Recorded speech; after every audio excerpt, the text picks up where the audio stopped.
ഇന്ന് ഒരുപാട് പേര് എൻ്റെ അടുത്ത് കുറേ ഡൗട്ടുകൾ ചോദിച്ചായിരുന്നു കേട്ടോ. നമ്മുടെ കയ്യിൽ നിന്ന് കട്ടിങ്സ് വാങ്ങിച്ചവരൊക്കെ ചോദിച്ചായിരുന്നു എങ്ങനെയാണ് ചൈനീസ് ബോൾസത്തിൻ്റെ കട്ടിങ്സിന് വേര് പിടിപ്പിക്കുന്നത്. അപ്പോൾ അതിനായിട്ട് ഞാൻ ചെയ്യുന്ന ഒരു രീതി കാണിച്ചു തരാം കേട്ടോ. അതൊക്കെ ഞാൻ അങ്ങനെ കട്ടിങ്സ് വെച്ച് വേര് പിടിപ്പിച്ചേക്കുന്നതാണ്. അപ്പോൾ അതിനായിട്ട് ഞാൻ ഇതൊരു ഡബിൾ പെറ്റിൻ്റെ ഒരു പ്ലാന്റ് ആണ്. അപ്പോൾ ഇത് ഇച്ചിരി ഹെൽത്തി അല്ലാത്തൊരു പ്ലാന്റ് കേട്ടോ. അപ്പോൾ ഇത് ഇനി നശിച്ചു പോകാതിരിക്കണമെങ്കിൽ ഇതിൻ്റെ വേറെ പ്ലാന്റുകൾ നമ്മൾ ഉണ്ടാക്കിയെടുത്താലേ പറ്റത്തുള്ളൂ. അപ്പോൾ അതിനുവേണ്ടി ഇതിനകത്തുനിന്ന് മാക്സിമം കട്ടിങ്സ് വെച്ചിട്ട് ഞാൻ പ്ലാന്റ് ഉണ്ടാക്കിയെടുക്കാൻ വേണ്ടി പോവാണ്. അപ്പം ഞാൻ എങ്ങനെ ചെയ്യുന്നതെന്ന് നിങ്ങൾക്ക് കാണിച്ചു തരാം കേട്ടോ. അതിനായിട്ട് ഞാൻ ഇത്ര ഉള്ളൊരു തണ്ടാണ് എടുക്കുന്നത്. ഈ തണ്ട് എടുക്കുന്നത് ഇത് കണ്ടോ, ഒരു മൊട്ട്. ഈ മൊട്ടിൻ്റെ തൊട്ടടി വെച്ചിട്ട് നമ്മൾ കട്ട് ചെയ്തെടുക്കണം. എങ്കിലേ നമുക്ക് പെട്ടെന്ന് വേര് പിടിച്ച് കിട്ടത്തുള്ളൂ. അപ്പോൾ അതിനായിട്ട് എടുക്കുന്ന മിക്സ് എന്തൊക്കെയാണെന്ന് ഞാൻ പറഞ്ഞു തരാം കേട്ടോ. അപ്പോൾ അതിനായിട്ട് ഞാൻ എടുത്തേക്കുന്ന മിക്സ് ഇത് കണ്ടോ, ഒരു കാർഡ്ബോർഡാണ് കേട്ടോ. ഇത് ഞാൻ ഇൻസുലേഷൻ ടേപ്പ് വെച്ചിട്ട് റൗണ്ടിൽ ഒട്ടിച്ചെടുത്ത് വെച്ചേക്കുന്നതാണ്.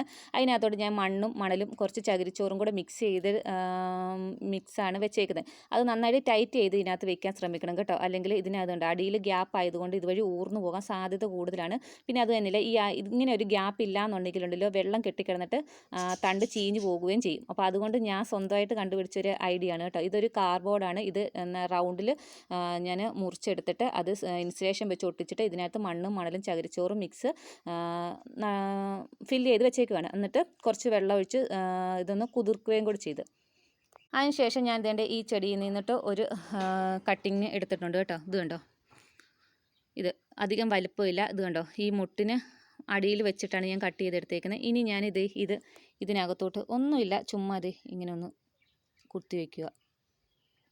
കുത്തിവെച്ചതിന് ശേഷം നന്നായിട്ട് കുത്തിവെച്ചതിന് ശേഷം നമുക്ക് 2 നേരം ഇത് വെള്ളം ഒഴിച്ചു കൊടുക്കണം കേട്ടോ. 2 നേരം വെള്ളം ഒഴിച്ചു കൊടുക്കണം.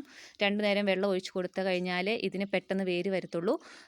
പിന്നെ വെള്ളം ഒഴിച്ച് 2 നേരം കൊടുക്കുന്നതുകൊണ്ട് ചീഞ്ഞൊന്നും പോകത്തില്ല. ഈ അടിയിൽ ഇതുണ്ട്, ഈ ഗ്യാപ്പ് ഉള്ളതുകൊണ്ട് വെള്ളം ചെടി എടുത്തതിന് ശേഷം ബാക്കി ഇതിനടിയിൽ കൂടി വാർന്നു പോകും. അങ്ങനെ ഞാൻ വേര് പിടിപ്പിച്ച ഒരു പ്ലാന്റ് ഞാൻ നിങ്ങൾക്ക് കാണിച്ചു തരാം കേട്ടോ. ഈ സെയിം പ്ലാന്റിൻ്റെ കട്ടിങ് കൊണ്ട് തന്നെ ഞാൻ വേര് പിടിപ്പിച്ച ഒരു പ്ലാന്റ് നിങ്ങൾക്ക് ഞാൻ കാണിച്ചു തരാം. അത് ഞാൻ ഇത് കണ്ടോ, ഈ ഒരു അരിപ്പ പോലത്തെ ഒരു പാത്രമാണ് കേട്ടോ. അതിനകത്താണ് വെച്ചിട്ട് വെള്ളം ഒഴിച്ച് കൊടുക്കുന്നത്. അതാകുമ്പോഴത്തേക്ക് വെള്ളം കെട്ടിക്കെടുക്കാണ്ട് ഊർന്നു പോയിക്കോളും. അപ്പോൾ അതിൻ്റെ സെയിം ഒരു പ്ലാന്റ് ഞാൻ വേര് പിടിപ്പിച്ച് വെച്ചിട്ടുണ്ട് കേട്ടോ. ഇത് ഒരാഴ്ച കൊണ്ട് വേര് വന്നിരിക്കുന്നത് കേട്ടോ. മാക്സിമം ഞാൻ ആ പ്ലാന്റിൻ്റെ കട്ടിങ്സ് വെച്ച് തൈകൾ ഉണ്ടാക്കിയെടുക്കുകയാണ്. നല്ലൊരു റെഡ് കളറിലൊരു ഡബിൾ പെറ്റാണ്. നശിച്ചു പോയാൽ എനിക്ക് വലിയ വിഷമമാണ്. അതുകൊണ്ട് ഞാൻ മാക്സിമം ഞാൻ ഉണ്ടാക്കിയെടുക്കുകയാണ് കേട്ടോ. പ്ലാന്റ് ഇതുണ്ടോ, വേര് വന്നിരിക്കുന്നു കേട്ടോ. ആർക്കും ഒരു ഡൗട്ടിൻ്റെ ആവശ്യമില്ല. അത് കണ്ടോ, ഒരാഴ്ച കൊണ്ട് വേര് വന്നിരിക്കുന്നുണ്ടോ. ഈ സെയിം പ്ലാന്റ് തന്നെ, ഒരു വ്യത്യാസവുമില്ല.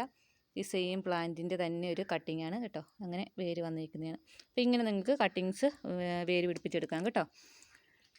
അങ്ങനെ കുറേ എണ്ണത്തിന് ഞാൻ അങ്ങനെ പിടിപ്പിച്ചെടുത്തായിരുന്നത് കണ്ടോ. ഇതൊക്കെ